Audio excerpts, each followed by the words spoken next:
Hello, everyone. Loud and clear. Am I? Yes.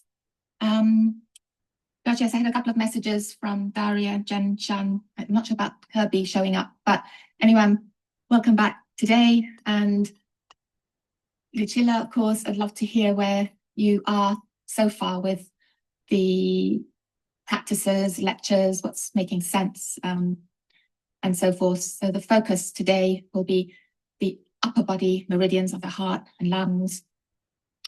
And of course, the heart lungs are yin, and they're paired with the small intestine and large intestine. So also wanted to make it clear when we move to sort of the posture section that the postures that are offered or presented in the practicum and classes are limited. We try to stick to the variations of, sometimes in yin they're called archetypes, but the main ways that we can emphasize that part of the connective tissue which houses the meridians. But of course, if you're not taking the posture that way, then you're not really stimulating that area. So it depends how everyone ends up taking the postures, if we're talking about it from a TCM perspective. Above everything, to still emphasize safety, safety, safety, safety with those deeper, softer tissues.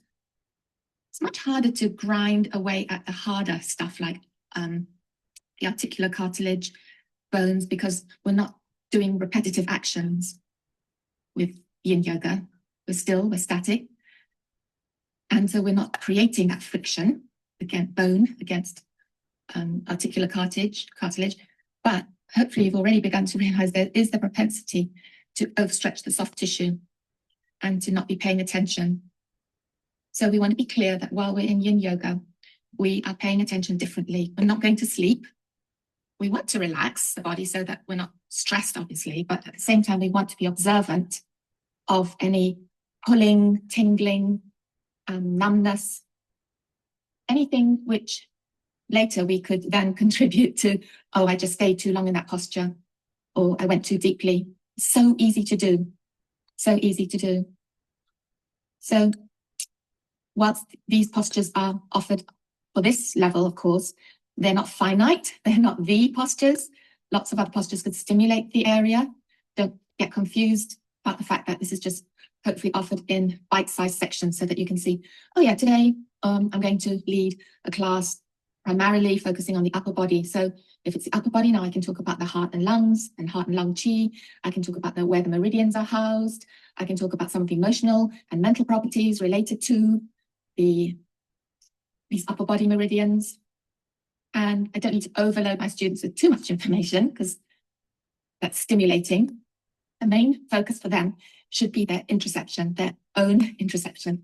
And honestly, can you really do that when teachers yakking away constantly? I mean, think of some of the classes perhaps you've enjoyed best when something has tweaked or you've made a connection or realization or something has softened or given way in you. It's nice when the teacher can sort of allude or point, but once you're the teachers, so you're being given all of this information, doesn't mean you have to offload it to everybody in a class. They do not need to know all that you need to know. Just droplets each time, practice, being able to sense, feel. And then the meditative aspect of heart, lungs, and the yang organ pairs, you could say, are where we focus more on heart-based meditations. It makes sense to link the heart, the king or queen or monarch of all the emotions in TCM, to how we might interpret or get a better sense of what we're feeling so that we know when we're off our usual level, when we're reacting in our habitual way, maybe. So that ability to start to sense more clearly inwardly. So you could say we're moving towards Vipassana style meditation because now we're including more. We're not just focusing on the breath, the body. We're now expanding that to say, can I include how I'm feeling today? Do I have the capacity, the motivation today? Shall I test it out a bit and investigate, see how I'm feeling? Do I even want to go there? Because I've been maybe carrying this heavy weight all week or all year, and see, what does it feel like in my body? How does it show up? Can I soften? can I include? And if it feels overbearing or too much, then perhaps you've already got the ability to draw everyone back to the breath and exclude emotions, exclude the mind. In other words, we're focusing on the singular, the shamatha, just the breath centering, and hoping that that anchor is enough to give us some respite from these intense feelings or emotional overwhelm. So it's a choice.